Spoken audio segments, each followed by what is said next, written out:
Is he dead? Sorry, Mark. Sorry, Mark. You turned his ass to dust. This is gonna hurt. Oh, she's gonna bring him back. Hold on, bruh. Time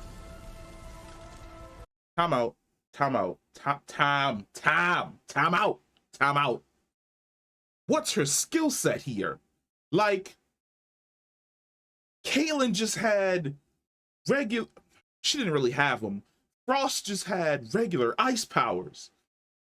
What is all this?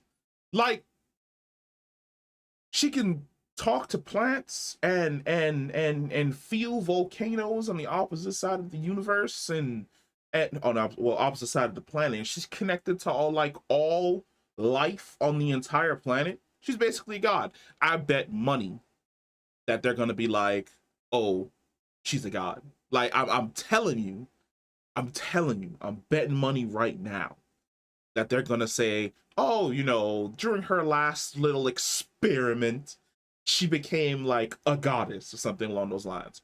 Watch. Watch. Watch. Give him that kind of power. What even are you? I'm a goddess. I fucking knew it.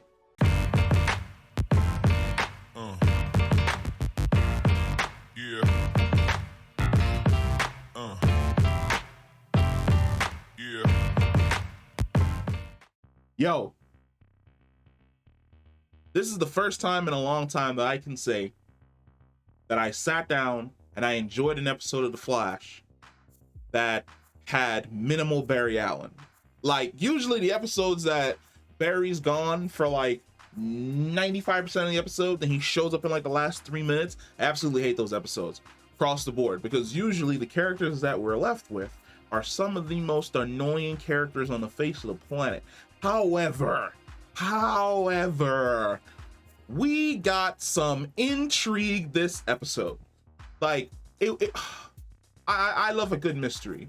I love a good mystery while trying to figure out exactly what is going on in the background. Because on one side, you've got Eddie. Like, he's running around trying to figure out who he is, what's going on, what happened to him, what's the voice in his head, who's this guy on the paper called Eddie Thawne, am I him, is he me, or am I me? He's trying to figure out what Scott Lang was trying to figure out when he was being thrown through the timeline by the Hulk and he came back as a baby. Was that me, or was that baby me, or was that old me, or was that me? Eddie's trying to figure that shit out. So that's great. I love that. I also like the fact that in the background, there is somebody picking off the members of Team Flash. I like the reveal that it was Mark. I loved when he came back, but I really enjoyed the fact that he was basically the one taking out the team. Because when he started going in on Keone, I wanted to reach through the screen and beat his ass. I was like, what is you doing? Like, you went away and you became Zen, and all of a sudden she's a fucking monster. But then when it was revealed that the entire time he's basically being controlled by the negative speed force, it's like, oh, it completely makes sense. Like, the second he walks into Chester's lab and he tells Chester the opposite of everything that he told Keone, I was like, yeah, Marcus sus, can't trust him. Gotta watch him. Can't trust him because he's up to some nefarious shit.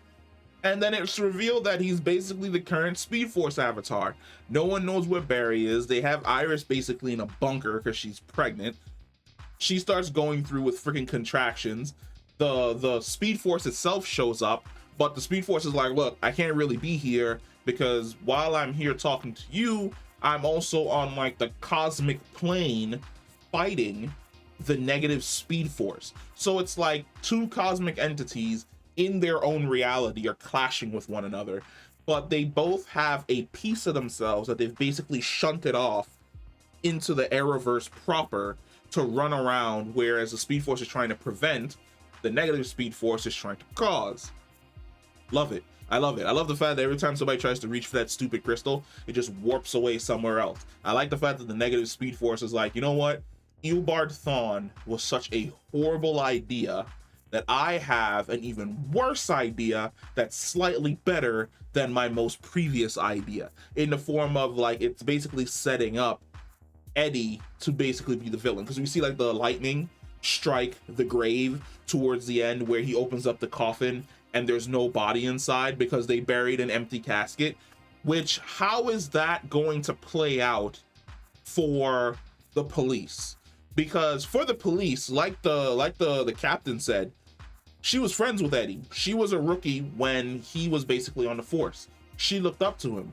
The line that was basically told by Joe was that something happened and Eddie died, and they put his picture up on the wall, and everybody's basically been mourning him since then because he was this really, really good guy and he was this really, really great cop.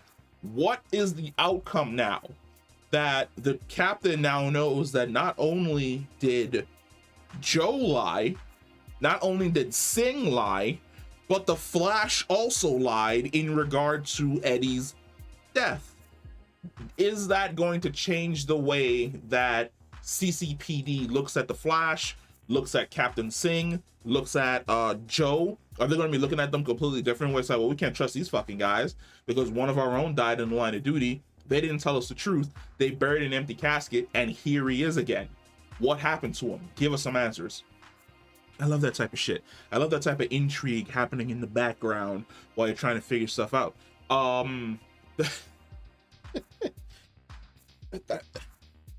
We know that Eobard's coming back. We don't know when, but we know that he's coming back.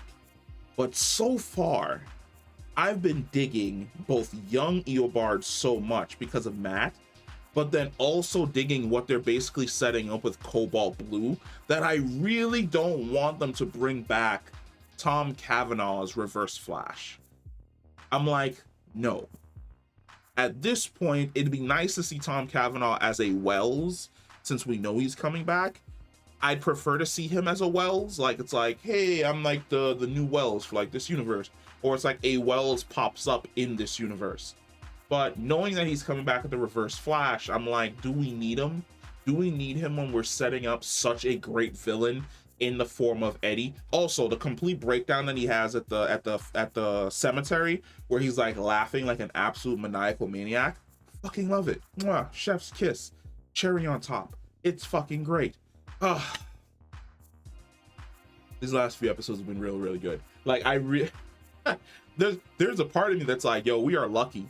We are lucky that the Flash decided to wrap up this year and that it didn't choose to do an extra long season last season and then wrap up next year, because it would have been caught in the middle of the writer's strike and we would have gotten complete well, first half of this was I'm gonna pretend that the first half of this season did not happen and the very first episode of this season was when Oliver came back.